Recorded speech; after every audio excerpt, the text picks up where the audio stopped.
નમસ્કાર, mid day news સાથે હું અમિતા વાંઝા. બુલેટિનની શરૂઆત મુખ્ય સમાચારથી. ગુજરાતમાં છેલ્લા દિવસોમાં પડેલા છૂટાછવાયા પણ નોંધપાત્ર વરસાદને કારણે પીવાના પાણી અને ઘાસચારાની સ્થિતિમાં સુધારો. જોકે 5 ઇંચ વરસાદવાળા વિસ્તારોમાં હજુ વધુ 15 દિવસ ઘાસચારો અપાશે. દાહોદ, ગોધરા જેવા વિસ્તારોમાં સારા વરસાદને પગલે પીવાના પાણીના ટેન્કરની સંખ્યા ઘટાડાઈ. ચોમાસાની ચાલુ સિઝનમાં વીજ કરંટ જેવી કુદરતી આપત્તિઓથી 26 લોકોના મૃત્યુ. તમામ પરિવારને પ્રત્યેકને 4 લાખ રૂપિયા ચૂકવાયા હોવાનું જણાવતા મંત્રી નીતિન પટેલ, પશુ મૃત્યુ કિસ્સામાં પણ થઈ છે સહાય ચૂકવણી. ઉત્તર મધ્ય અને દક્ષિણ ગુજરાત પર મેઘરાજાની મહેર ચાલુ. છેલ્લા 24 કલાકમાં 27 જિલ્લાના 141 તાલુકાઓમાં નોંધપાત્ર વરસાદ. સૌથી વધુ 127 મિલીમીટર વરસાદ છોટાઉદેપુરમાં. અમદાવાદ જિલ્લાના દસક્રોઈમાં 44 મિલીમીટર વરસાદ થયો. જાણીતા લોકગાયક લાખાભાઈ ગઢવીના નિધનના પગલે શ્રદ્ધાંજલિનો પ્રવાહ ચાલુ. કેન્દ્રીય મંત્રી પુરુષોત્તમ રૂપાલાએ આપી સ્મરણાંજલિ. સોના વાટકડી, મન મોર બની થનગાટ કરે સહિત 20 જેટલા ગુજરાતી ચલચિત્રોના ગીતોને આપ્યા હતા સુમધુર સૂર. બેટી બચાવો બેટી વધાવો અભિયાનમાં મહત્વપૂર્ણ યોગદાન આપી રહેલી અરવલ્લી જિલ્લાના બાયડની ફતેહસિંહ ગાયકવાડ હોસ્પિટલ નિઃશુલ્ક સામાન્ય પ્રસૂતિ ઉપરાંત દીકરી જન્મના કિસ્સામાં 2,500 રૂપિયાની ફિક્સ ડિપોઝિટ દ્વારા ભવિષ્યની પણ કરે છે ચિંતા. પ્રધાનમંત્રી નરેન્દ્ર મોદીની અધ્યક્ષતામાં આજે મળશે નીતિ આયોગની મહત્વપૂર્ણ બેઠક. 15 વર્ષના વિઝન ડોક્યુમેન્ટને અપાશે અંતિમ ઓપ. વિઝન ડોક્યુમેન્ટ લેશે પંચવર્ષીય યોજનાનું સ્થાન.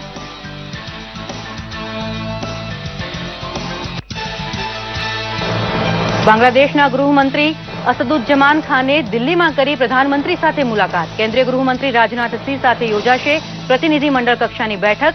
આતંકવાદ સામેની લડતમાં સહયોગ રહેશે ચર્ચાનું એજન્ડા.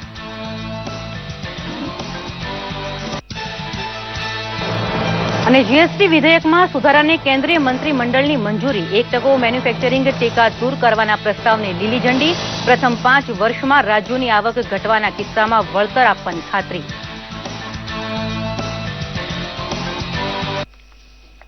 જોઈએ સમાચાર વિગતવાર. પ્રધાનમંત્રી નરેન્દ્ર મોદીની અધ્યક્ષતામાં આજે નીતિ આયોગની બેઠક મળવાની છે.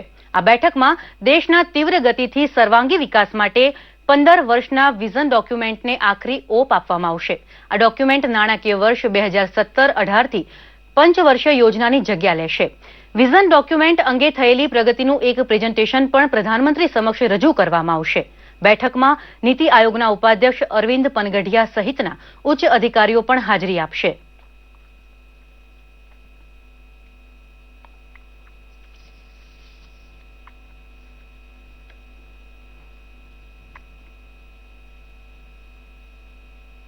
Whole exercise includes 3 things: 15-year vision, 7-year strategy, and 3-year action.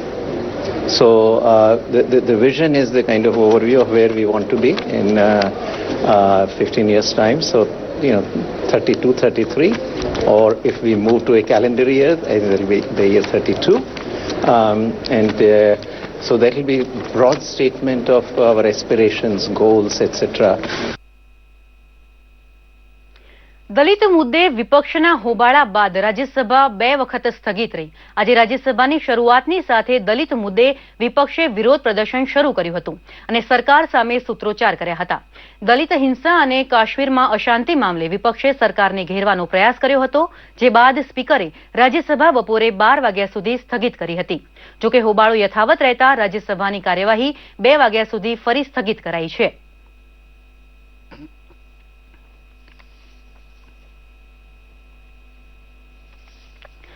બાંગ્લાદેશના ગૃહમંત્રી અસદુજ્જમાન ખાન ભારતના પ્રવાસે છે. તેમણે પ્રધાનમંત્રી નરેન્દ્ર મોદી સાથે મુલાકાત કરી હતી. કેન્દ્રીય ગૃહમંત્રી રાજનાથસિંહ આજે બાંગ્લાદેશના ગૃહમંત્રીના નેતૃત્વમાં પ્રતિનિધિમંડળ સાથે દિલ્હીમાં ચર્ચા કરશે. આ બેઠકમાં મધ્ય પૂર્વ આતંકી સમૂહોની ગતિવિધિઓ અને આતંકવાદ સામે લડવા સહયોગ વધારવા મુદ્દે ચર્ચા થશે. સંસદના ચોમાસુ સત્રમાં જીએસટી સાથે જોડાયેલા બંધારણીય સુધારા વિધેયકના પસાર થવાની શક્યતાઓ વધી છે. કેન્દ્રીય મંત્રીમંડળે જીએસટી પર સહમતિ સાધવા સુધારા બિલને મંજૂરી આપી છે અને રાજ્યસભામાં બિલને પાસ કરાવવા કેટલાક ફેરફાર કર્યા છે. પ્રધાનમંત્રી નરેન્દ્ર મોદીની અધ્યક્ષતામાં મળેલી કેન્દ્રીય મંત્રીમંડળની બેઠકમાં લેવાયેલ નિર્ણય મુજબ 1% વધારાનો મેન્યુફેક્ચરિંગ ટેક્સ દૂર કરાયો છે. તો 5 વર્ષમાં રાજ્ય સરકારોને નુકસાન જવાના કિસ્સામાં વળતરની ખાતરી અપાઈ છે. આ બિલ જો રાજ્યસભામાં પસાર થશે તો બાદમાં સુધારો કરાયો હોવાથી ફરી લોકસભામાં પસાર કરવું પડશે. આ ઉપરાંત અન્ય નિર્ણયોમાં ઘરેલું સ્ટોક એક્સચેન્જમાં 15% સુધી વિદેશી રોકાણને કેબિનેટની મંજૂરી મળી છે. મંત્રીમંડળે પ્રધાનમંત્રી સ્વાસ્થ્ય યોજના હેઠળ પંજાબના ભટિંડામાં નવી એમ્સ હોસ્પિટલ માટે પણ મંજૂરી આપી છે. આ સાથે જ કેન્દ્રીય કૃષિ વિશ્વવિદ્યાલય સુધારા વિધેયકને પણ મંજૂરી આપી છે, જેથી તેમાં નાગાલેન્ડનો સમાવેશ કરી શકાય. મંત્રી ભૂપેન્દ્રસિંહ ચુડાસમાના અધ્યક્ષસ્થાને ગઈ સાંજે અછત રાહત માટેની મંત્રીમંડળીય સમિતિની બેઠક યોજાઈ હતી, જેમાં પીવાના પાણી અને ઘાસચારાની સ્થિતિ અંગે સમીક્ષા કરવામાં આવી હતી. જે વિસ્તારોમાં 5 ઇંચ વરસાદ પડ્યો છે ત્યાં 15 દિવસ ઘાસચારો આપવાના નિયમને અતિક્રમીને વધુ 15 દિવસ એટલે કે મહિનો ઘાસચારો આપવાનો નિર્ણય કરાયો હતો. અગમચેતી રૂપે વધુ 2000 કિલો ઘાસચારાનું ટેન્ડરિંગ કરવાનો નિર્ણય પણ લેવાયો હતો. આ ઉપરાંત દાહોદ, ગોધરા જેવા તાલુકાઓમાં જ્યાં 5-6 ઇંચ વરસાદ થયો છે ત્યાં પીવાના પાણીના ટેન્કરોની સંખ્યા ઘટાડવામાં આવશે. રાજ્યમાં ચોમાસું શરૂ થયા પછી એક પણ સાર્વત્રિક વરસાદ નથી પડ્યો. છૂટોછવાયો વરસાદ પડતો રહ્યો છે. આ સ્થિતિને ધ્યાનમાં રાખીને જ્યાં ભૂતકાળમાં રાજ્ય સરકારે અર્ધ અછત જાહેર કરી અને એવા કેટલાક વિસ્તાર કે જ્યાં રાહત ભાવે ઘાસચારો આપવાની વ્યવસ્થાની જાહેરાત કરી હતી અને એ વખતે એવો એક નિર્ણય લીધો હતો કે જ્યાં 5 ઇંચ વરસાદ પડે એ પછીના 15 દિવસ સુધી એ ઘાસચારો રાહત ભાવે આપવાનું ચાલુ રાખવાનું. પણ જાણવા મળ્યું છે કે ત્યાં હજુ પૂરતા પ્રમાણમાં ઘાસચારો થયો નથી, એટલે આજની અછત સમિતિએ નિર્ણય લીધો છે કે એવા વિસ્તારને 15 દિવસ બીજા વધારાના ઘાસચારો આપવાનું અમે ચાલુ રાખીશું. મેઘરાજાએ રાજ્યમાં ત્રીજી ઇનિંગ શરૂ કરી છે. પૂર્વ પટ્ટીમાં વરસાદના ધમાકેદાર એન્ટ્રી સાથે છોટાઉદેપુરમાં 5 ઇંચ વરસાદ ખાબક્યો હતો. મધ્યપ્રદેશમાં થતા વરસાદને પગલે ઓરસંગ નદી ફરી 2 કાંઠે વહી રહી છે. છેલ્લા 24 કલાકમાં સૌથી વધુ વરસાદ છોટાઉદેપુર જિલ્લામાં નોંધાયો છે. સાથે જ પાવી, જેતપુર અને બોડેલીમાં પણ 2 ઇંચથી વધુ વરસાદ નોંધાયો છે. તો પંચમહાલના ગોધરામાં 1.5 ઇંચથી વધુ વરસાદ થયો. દાહોદ જિલ્લાના ગરબાડામાં પણ 2 ઇંચ વરસાદ નોંધાયો હતો. સુરત શહેરમાં 3 ઇંચ અને ઓલપાડમાં 3.5 ઇંચ વરસાદ નોંધાયો હતો. તો જિલ્લાના 84 અને કામરેજમાં 2.5 ઇંચ વરસાદ ખાબક્યો. આ તરફ બનાસકાંઠા જિલ્લાના દાંતીવાડા અને પાલનપુરમાં 2 ઇંચ, તો અરવલ્લીના મેઘરજમાં 2 ઇંચ વરસાદ નોંધાયો હતો. અમદાવાદના દસક્રોઈમાં પણ 2 ઇંચ જેટલો વરસાદ થયો. વડોદરાના ડભોઈમાં પણ 1 ઇંચ જેટલો વરસાદ નોંધાયો હતો. સૌરાષ્ટ્રની વાત કરીએ તો અમરેલી જિલ્લાના રાજુલામાં અને ભાવનગર જિલ્લાના ઘોઘામાં 2 ઇંચ જેટલો વરસાદ થયો હતો. કેટલાક દિવસોની રાહ જોવડાવ્યા બાદ મેઘરાજાએ ધમાકેદાર રીએન્ટ્રી કરતા વાતાવરણમાં ઠંડક પ્રસરી છે. ઉપરવાસમાં સારા વરસાદને પગલે નર્મદા ડેમની જળ સપાટી 119.48 મીટરે પહોંચી છે. ડેમમાં દર કલાકે જળ સપાટીમાં 1 સેન્ટીમીટરનો વધારો થઈ રહ્યો છે. અત્યારે ડેમની સ્થિતિ ઓવરફ્લોથી 2.44 મીટર દૂર છે. આ તરફ કડાણા ડેમમાં સારી આવકને પગલે જળ સપાટી 120.7 મીટરે પહોંચી છે. રાજ્ય સરકારે ચોમાસામાં પૂરમાં તણાઈ જવાથી કે વીજળી પડવાથી મૃત્યુ થયેલા લોકોના પરિવારને રાહત આપદા ફંડમાંથી સહાય આપી છે. ચાલુ વર્ષે ચોમાસામાં પૂરમાં તણાઈ જતા, ડૂબી જતા અને વીજળી પડવાથી 26 લોકોના મોત નીપજ્યા છે. આ મૃતકોના પરિવારજનોને સહાય પેટે રાજ્ય સરકારે વ્યક્તિ દીઠ 4 લાખ રૂપિયાની સહાય આપી દીધી છે. આ ઉપરાંત પશુ મૃત્યુના કિસ્સામાં પણ નિયમ મુજબ સમયસર સહાય ચૂકવાઈ હોવાનું શ્રી પટેલે જણાવ્યું હતું. સરકાર અને રાજ્ય સરકારના સહયોગથી જે રાહત આપતા ફંડ ચાલે છે એ ફંડમાંથી જ્યારે કોઈ કુદરતી આપત્તિ આવે એવા વખતે જેમનું મૃત્યુ થયું હોય એવા લોકોને 4 લાખ રૂપિયા રાજ્ય સરકાર તરફથી સહાય આપવામાં આવે છે. અને કુદરતી આપત્તિમાં જ કોઈ પશુનું મૃત્યુ થયું હોય તો પશુ મૃત્યુ સહાય પણ પશુ પાલકને આપવામાં આવે છે. આ વર્ષે ચોમાસું હજુ શરૂ થયું છે અને એને કારણે જ્યાં વધતો ઓછો વરસાદ થયો ને ક્યાંય વીજળીનો કરંટ લાગ્યો હોય, ક્યાંય વીજળી પડવાના કારણે કે અન્ય રીતે તણાઈ જવા વગેરેના કારણે કે ડૂબી જવાના કારણે લગભગ 26 જેટલા વ્યક્તિઓના મૃત્યુ થયા છે.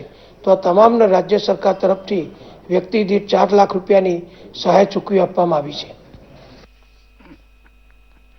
મુખ્યમંત્રી આનંદીબેન પટેલના હસ્તે રાજ્યકક્ષાના 67મા વન મહોત્સવની ઉજવણી કરવામાં આવી હતી, જે અંતર્ગત મહીસાગર વનનો આણંદ જિલ્લાના વેરાખાડી ખાતે લોકાર્પણ કાર્યક્રમ યોજવામાં આવ્યો હતો. સંગમ તીર્થ મહીસાગર તટ પર કરોડોના ખર્ચે વન વિભાગ દ્વારા તૈયાર કરાયેલા મહીસાગર વનનું લોકાર્પણ કરી મુખ્યમંત્રીએ પ્રકૃતિ અને વનપ્રેમીઓ માટે ખુલ્લું મૂક્યું હતું. આ સાથે કાર્યક્રમમાં મુખ્યમંત્રી આનંદીબેન પટેલની ઉપસ્થિતિમાં વૃક્ષારોપણ સહિત લાભાર્થીઓને સાધન સહાયના ચેક વિતરણ કરવામાં આવ્યા હતા. આ પ્રસંગે મુખ્યમંત્રીએ લુપ્ત થતા વૃક્ષોનું સંવર્ધન કરીને તેના સંરક્ષણ અને જતન સાથે ગુજરાતને હરિયાળું બનાવવા લોકોને આહવાન કર્યું હતું. વન વિભાગ દ્વારા આયોજિત લોકાર્પણ કાર્યક્રમમાં વન અને પર્યાવરણ મંત્રી મંગુભાઈ પટેલ, રાજ્યકક્ષાના વન અને પર્યાવરણ મંત્રી બચુભાઈ ખાબડ અને આણંદ જિલ્લાના પ્રભારી અન્ન અને રાજ્યકક્ષાના નાગરિક પુરવઠા મંત્રી છત્રસિંહ મોરી સહિત ધારાસભ્યો, મહાનુભાવો મોટી સંખ્યામાં ઉપસ્થિત રહ્યા હતા. એવા સંજોગોમાં દરેક રાજ્ય, દરેક ગામ, શહેર હોય તો શહેર બધામાં વૃક્ષોનું જતન થવું જોઈએ, સંવર્ધન થવું જોઈએ. વૃક્ષોનું પ્રમાણ વધશે તો ઓક્સિજનનું પ્રમાણ વધશે, પર્યાવરણ સુધરશે, વરસાદ વધારે આવશે. અને એટલા માટે રાજ્યની અંદર 4 સ્થાન ઉપર વન મહોત્સવનું આપણે આયોજન કર્યું છે. સરકાર દ્વારા શરૂ કરાયેલા બેટી બચાવો બેટી વધાવો અભિયાનને આગળ વધારવા સ્વૈચ્છિક સંગઠનો અને ખાનગી સંસ્થાઓ પણ યોગદાન આપી રહ્યા છે. અરવલ્લી જિલ્લાના બાયડ તાલુકામાં દીકરીઓની ભ્રૂણ હત્યા અટકે તેવા હેતુથી શ્રીમંત ફતેસિંહરાવ ગાયકવાડ હોસ્પિટલમાં શ્રી કે શાહ આરોગ્ય મંડળ દ્વારા દીકરીના જન્મ પર મફત સારવાર અને સહાય આપી સરાહનીય કાર્ય કરવામાં આવી રહ્યું છે. આવો જોઈએ એક અહેવાલ. બેટી બચાવો બેટી વધાવો અભિયાનમાં સરકાર સાથે હવે સ્વૈચ્છિક સંસ્થાઓ પણ યોગદાન આપી રહી છે. બાયડ તાલુકામાં વાત્રક સ્થિત શ્રી કે શાહ આરોગ્ય મંડળ દ્વારા 2 મહત્વની યોજના જાહેર કરાઈ છે.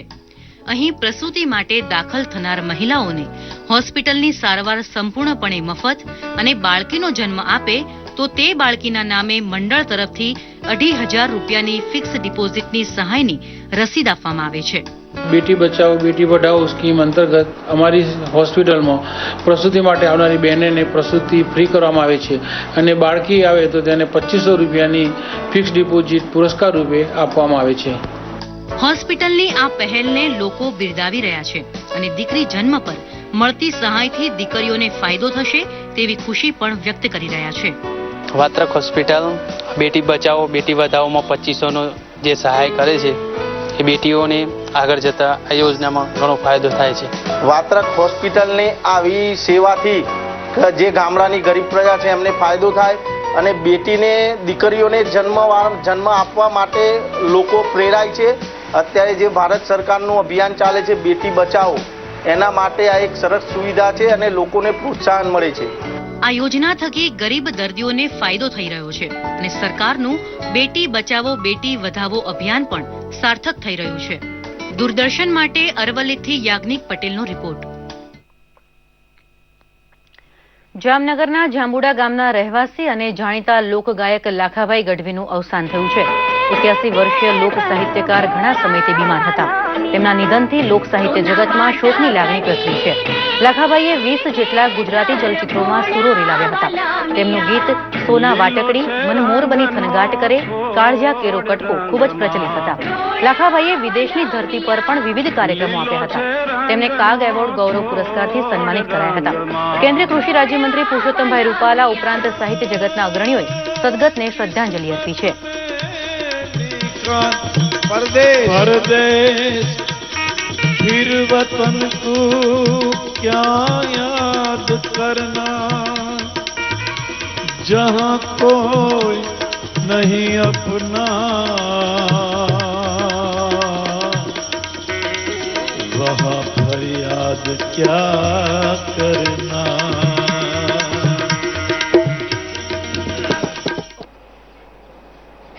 ગુજરાતના લોક સાહિત્ય અને લોક સંગીતની ધરોહર કહી શકાય એવા મુરબ્બી લાખાભાઈ ગઢવી એમનું નિધન થયું છે. એના કારણે ગુજરાતના લોક સાહિત્ય, લોક સંગીતને ખૂબ મોટી ખોટ પડી છે. લાખાભાઈ આખી જિંદગી ગુજરાતી સમાજની વચ્ચે એમના અષાઢી ગળાને કારણે ખૂબ જ લોકપ્રિય રહ્યા. લોક સાહિત્યની અંદર એટલી બધી લાંબી કારકિર્દી, ઘણા બધા નવા કલાકારોને ઘડવામાં, મઠારવામાં, લોક સાહિત્યના વારસાને મઠારવામાં, લોક સંગીતને અને લોક સંગીતના ડાયરાના ફોરમને, ડાયરાનું જે આપણું આખું કલ્ચર છે, આપણું સાંસ્કૃતિક વારસો છે, એને મઠારવામાં લાખાભાઈએ ખૂબ જ કામ કર્યું હતું. જ્યાં સુધી લોકોના સ્મરણમાં એમના સૂરો રહેશે ત્યાં સુધી લાખાભાઈ સદૈવ લોકસંગીતના નભોમંડળમાં એમની યાદ ધબકતી રહેશે. એમને હું અંતઃકરણપૂર્વકની શ્રદ્ધાંજલિ પાઠવું છું. પ્રધાનમંત્રી નરેન્દ્ર મોદીના સ્વચ્છતા અભિયાન અંતર્ગત દેશભરના રેલવે જંકશનનો સર્વે હાથ ધરાયો હતો, જેમાં ગુજરાતના ગાંધીધામ, જામનગર, સુરત, રાજકોટ, અંકલેશ્વર ટોપ 10માં આવ્યા છે. રાજકોટ રેલવે જંકશનને સ્વચ્છતામાં 8મો ક્રમ પ્રાપ્ત થયો છે. રાજકોટ રેલવે જંકશન પર 100થી વધુ સફાઈ કર્મચારીઓ કામગીરી કરે છે, જેને પરિણામે ખાનગી કંપનીના સર્વેમાં રાજકોટને ટોપ 10ની યાદીમાં સ્થાન મળ્યું છે. મહત્વનું છે કે થોડા સમય પહેલા રાજકોટને સ્વચ્છ શહેરનો એવોર્ડ મળ્યો હતો, ત્યારે આ વધુ એક સિદ્ધિને લઈને રાજકોટવાસીઓમાં ખુશીનો માહોલ છે.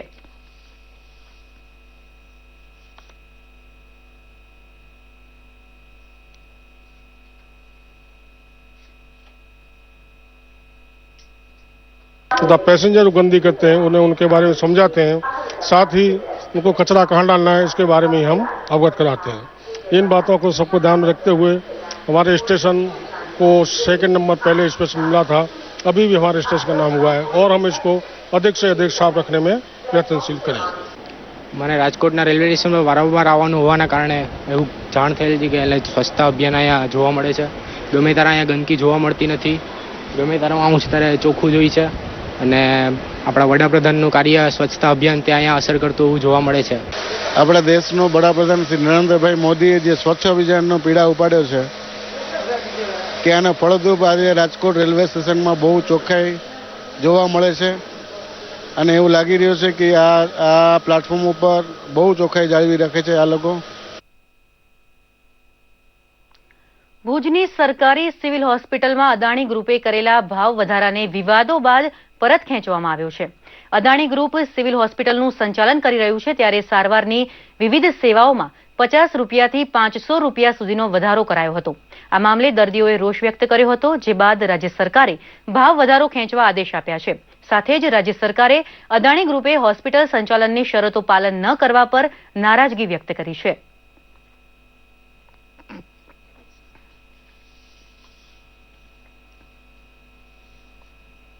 हमने जितने भी चार्जेस का चेंजेस किए थे, जो बढ़ाए थे, सब वापस हो गए हैं अभी, और ये वाला मुद्दा जो हुआ था, पैदा हुआ था, वो मुद्दा अभी खत्म हुआ है. सरकारी अस्पताल में जिस तरह से पेशेंटों के साथ ये ट्रीटमेंट होता है, चार्जेस जो जिस तरह के हैं, उस गवर्नमेंट का जो जिस तरह से पेशेंट का नियम से चलते हैं, वो नियम अभी यहाँ फॉलो हो रहा है. और क्योंकि विरोध इसलिए हुआ था कि हम लोगों ने चार्जेस का रेट चेंज कर दिया था, तो वो वाला पूरे अभी हट गए. રાજ્યની પ્રાથમિક શાળાઓમાં વિદ્યાર્થીઓને ગુણવત્તાસભર શિક્ષણ મળી રહે તે માટે રાજ્ય સરકાર સતત પ્રયત્નશીલ છે. ત્યારે પાટણ જિલ્લામાં પ્રાથમિક શાળાના શિક્ષકો માટે વિશેષ પ્રશિક્ષણ તાલીમ વર્ગનો પ્રારંભ કરાવ્યો છે.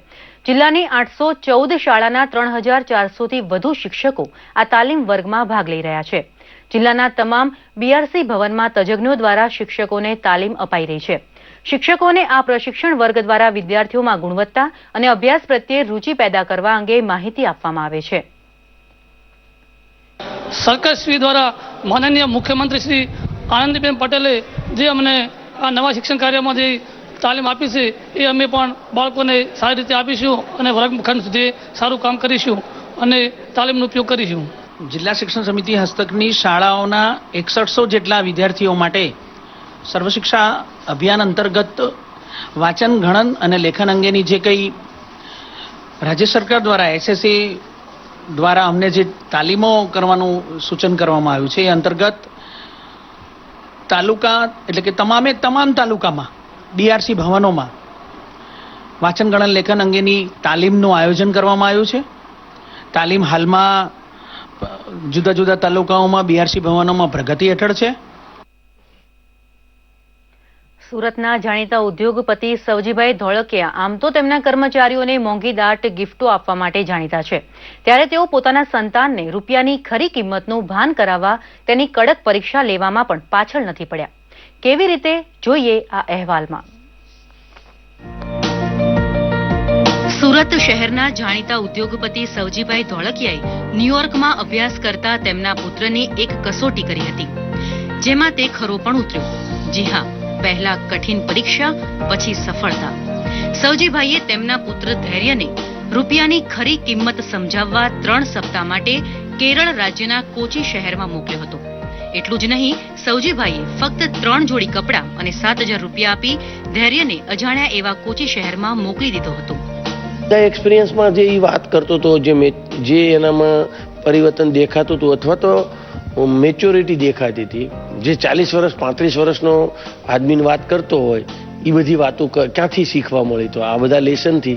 ધૈર્યના અનુભવની વાત કરીએ તો તેણે અજાણ્યા શહેરમાં એક સાધારણ વ્યક્તિની જેમ નોકરી શોધી, પણ તેને 4 દિવસ સુધી સફળતા ન મળતા તે હતાશ થઈ ગયો હતો અને ત્યારે જ તેને સામાન્ય લોકોની સ્થિતિ વિશે સમજાયું હતું. જે બાદ તેણે 3 થી 4 જુદી જુદી જગ્યા પર નોકરી મેળવી સામાન્ય વ્યક્તિની જેમ સંઘર્ષ કરી ખરા અર્થમાં રૂપિયાની કિંમત સમજી હતી.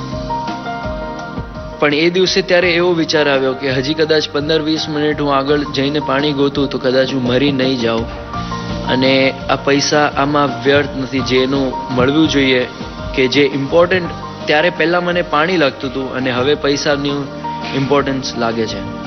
જે ફેમિલીના થ્રુ, પેરેન્ટ્સના થ્રુ જે મળ્યું છે એની જે વેલ્યુ થવી જોઈએ અને જે હોવી જોઈએ એ ઘણી બધી વધી ગઈ છે. કેમ કે ત્યારે મને ખાવાનું 1 ટાઈમ મળતું તો બી હું કેટલો ખુશ હતો અને હવે 3 ટાઈમ મળે ત્યારે પહેલાં કમ્પ્લેન કરતો. તો એની બધી વેલ્યુ. એક ઉદ્યોગપતિ પોતાના પુત્રને જિંદગીના દરેક પાસાઓ જાણવા અને રૂપિયાનો સદુપયોગ કરવા માટે એશ આરામની જિંદગી વચ્ચે એક સામાન્ય વ્યક્તિની જેમ જીવવા મોકલે તે સમાજ માટે પ્રેરણારૂપ છે. જો દરેક વ્યક્તિ રૂપિયાની કિંમત સમજે અને ખોટા ખર્ચા ન કરે તો સમાજની ઘણી મુશ્કેલીઓ દૂર થઈ શકે તેમ છે. દૂરદર્શન સમાચાર માટે સુરતથી એઝાઝ શેખનો રિપોર્ટ. રાજ્યમાં દરેક બાળકને પોષણયુક્ત આહાર મળે તે હેતુથી દૂધ સંજીવની યોજનાને અમલમાં મૂકવામાં આવી છે, જે અંતર્ગત આદિવાસી બહુલ વસ્તી ધરાવતા ડાંગ જિલ્લાની 441 આંગણવાડીમાં પણ બાળકોને નાસ્તામાં ફળો અને પોષણયુક્ત આહાર સહિત દૂધ આપવામાં આવે છે. મહત્વનું છે કે દૂધ સંજીવની યોજના અમલમાં આવતા આંગણવાડીમાં બાળકો આવતા થયા છે અને લગભગ 5000 જેટલા બાળકોને આ યોજના હેઠળ દૂધ આપવામાં આવે છે. આ યોજના થકી બાળકોને ઘણો લાભ પણ થઈ રહ્યો છે.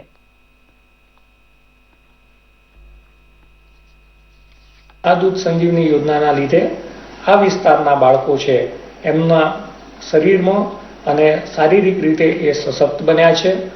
માલન્યુટ્રિશનનું પ્રમાણ ઘણું જ સારી રીતે આપણે એમાં કવર કરી શક્યા છીએ અને એમને શારીરિક રીતે તાકાત આવે, એમના શરીરમાં ન્યુટ્રિશન તત્વો સારામાં સારા ડેવલપ થાય અને સાથે બાળકોને આ દૂધ ખૂબ જ ભાવે છે.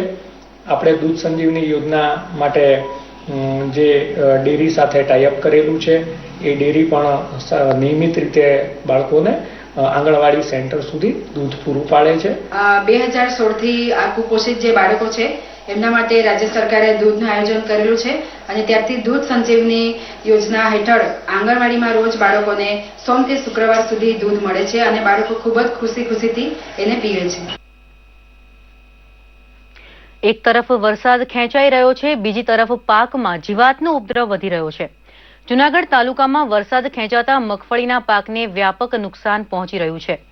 મગફળીમાં લીલી ઈયળ અને લશ્કરી ઈયળનો ઉપદ્રવ વધ્યો છે. આ ઈયળ છોડના પાન ખાઈ જાય છે, જેથી છોડનો વિકાસ અટકી પડે છે. આ પ્રમાણે ઈયળનો ઉપદ્રવ વધતો રહેશે તો સંપૂર્ણ પાક નિષ્ફળ જવાની ખેડૂતોને ભીતિ છે.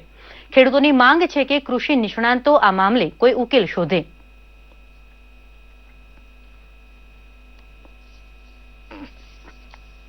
આ ઈયળ શરૂઆતમાં થોડી હોય છે અને એ બહુ નુકસાન કરતા રહેતી નથી, કારણ કે સૂયા ઉપર એ નુકસાન બહુ નથી કરતી. છતાં પણ જો ઉપદ્રવ વધારે વહી જાય આવે અને એક છોડ પર દીઠ એક ઈયળનો સમ્ય માત્રા જોવા મળે તો આપણે પ્રોફેનોફોસ છે, ક્વિનાલફોસ છે, ક્લોરપાયરીફોસ 10 લીટરમાં મિક્સર કરી અને જો છંટકાવ કરવામાં આવે તો આ ઈયળનું આપણે સારી રીતે નિયંત્રણ મેળવી શકાય. આ વખતે અમે મગફળીનું ઉત્પાદન કર્યું છે, પણ સાથે ઓછો વરસાદ થવાને કારણે મગફળીમાં પીળાશ દેખાય છે અને સાથે સાથે ઈયળનો લીલી ઈયળ અને લશ્કરી ઈયળનો ઉપદ્રવ વધારે જોવા મળે છે.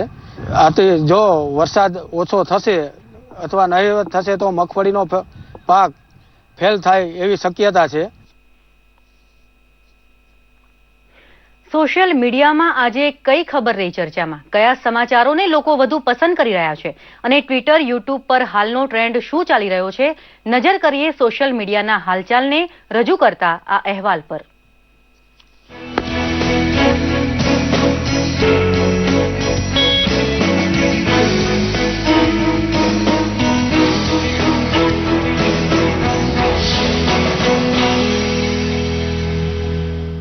પ્રધાનમંત્રી નરેન્દ્ર મોદી આજે નીતિ આયોગની બેઠકમાં ભાગ લેવાના છે.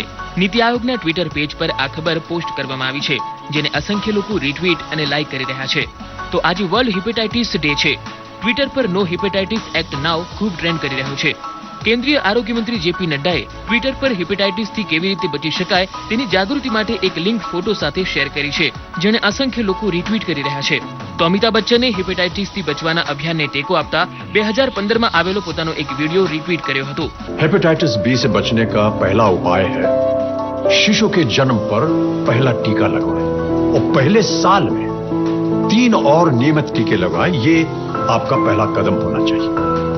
मुफ्त टीकाकरण के लिए अपने पास के स्वास्थ्य केंद्र जाएं और पूरी जानकारी लें. देखिए, ये जो हेपेटाइटिस बी है इससे हम डरेंगे नहीं, लड़ेंगे. મેરી સરકારના ટ્વિટર પેજ માય જીઓવીને ટ્વિટર પર 2 વર્ષ પૂર્ણ થતા તેની તસવીર શેર કરવામાં આવી છે. માય જીઓવી એટલા માટે બનાવવામાં આવ્યું છે કે જેથી જનતા દેશના સુદૃઢ વહીવટ માટે પોતાના વિચારો અને આઈડિયા સરકારને સીધા મોકલી શકે છે અને આ રીતે સરકાર સાથે જનભાગીદારીમાં વધારો કરી શકાય છે. કેન્દ્રીય મંત્રી હરસિમરત કૌર બાદલ, જુવાલ ઓરમ, રવિશંકર પ્રસાદ અને વેંકૈયા નાયડુ સહિત અસંખ્ય લોકોએ રીટ્વીટ કરતા અભિનંદન પાઠવ્યા હતા. સૌથી સ્વચ્છ રેલવે સ્ટેશનોમાં ગુજરાતના 10 રેલવે સ્ટેશનનો સમાવેશ કરાયો છે. મુખ્યમંત્રીએ ટ્વિટર પર આ માહિતી શેર કરી હતી. તો ગુજરાત ઇન્ફોર્મેશનના ટ્વિટર પેજ પર પણ સ્વચ્છ રેલવે સ્ટેશનની તસવીર પોસ્ટ કરવામાં આવી હતી, જેને અસંખ્ય લાઇક મળી રહી છે. શું આપે ક્યારે કોઈ પ્રાણીની ઉંમર 80 કરતા વધુ વર્ષની હોય તેવું સાંભળ્યું છે? તો જોઈ લો યુટ્યુબ પર વધારે જોવાઈ રહેલા આ વિડીયોને. કેરળમાં 86 વર્ષની એક હાથણીનું સૌથી મોટી ઉંમરની વૃદ્ધ હાથણી તરીકે ગિનીઝ બુક ઓફ વર્લ્ડ રેકોર્ડમાં નામ દાખલ કરવામાં આવી રહ્યું છે. 86 વર્ષની આ હાથણીનું નામ છે દક્ષયાણી. બુધવારે તેનું સન્માન કરવામાં આવ્યું હતું. કેરળ પોસ્ટલ સર્વિસ દ્વારા દક્ષયાણીના નામથી ખાસ ટપાલ ટિકિટ પણ બહાર પાડવામાં આવનાર છે. ટ્વિટર પર અમેરિકાની રાષ્ટ્રપતિ પદની ચૂંટણીને લઈને ગઈકાલે મિશેલ ઓબામા છવાયેલા હતા. તો આજે યુએસ પ્રમુખ બરાક ઓબામા ટ્વિટર પર ટ્રેન્ડ કરી રહ્યા છે. ઓબામાએ આજે ડેમોક્રેટિક નેશનલ કન્વેન્શનને સંબોધતા જણાવ્યું કે આ ચૂંટણીમાં ફક્ત એક જ વ્યક્તિ દોડમાં છે અને તે છે હિલેરી ક્લિન્ટન. ઓબામાએ કહ્યું કે રિપબ્લિકન પાર્ટીના ઉમેદવાર ડોનાલ્ડ ટ્રમ્પ એક બિઝનેસમેન તો છે, પણ તેમની પાસે ન તો ભવિષ્યની યોજનાઓ છે કે ન તથ્યોની જાણકારી. રાષ્ટ્રપતિ પદની આ ચૂંટણીને ઓબામાએ નફરત અને પ્રેમ વચ્ચેની વિચારધારાની લડાઈ સાથે સરખાવી હતી. આજે 28 જુલાઈનો દિવસ. આજે અભિનેતા અને ગીતકાર ધનુષનો જન્મદિવસ છે. ટ્વિટર પર #હેપી બર્થડે ધનુષ ખૂબ ટ્રેન્ડ કરી રહ્યો છે. વેંકટેશ પ્રભુ કસ્તુરી રાજા તેમનું મૂળ નામ છે. ધનુષનું મુખ્ય કામ તમિલ ફિલ્મોમાં ખાસ જોવા મળ્યું છે. હિન્દી ફિલ્મોમાં તેમણે 2013માં રિલીઝ થયેલી ફિલ્મ રાંઝણાથી કરિયરની શરૂઆત કરી હતી. જો કે 2002થી તમિલ ફિલ્મોમાં તેઓ કામ કરી રહ્યા છે. સોશિયલ મીડિયા ડેસ્ક, દૂરદર્શન સમાચાર, અમદાવાદ.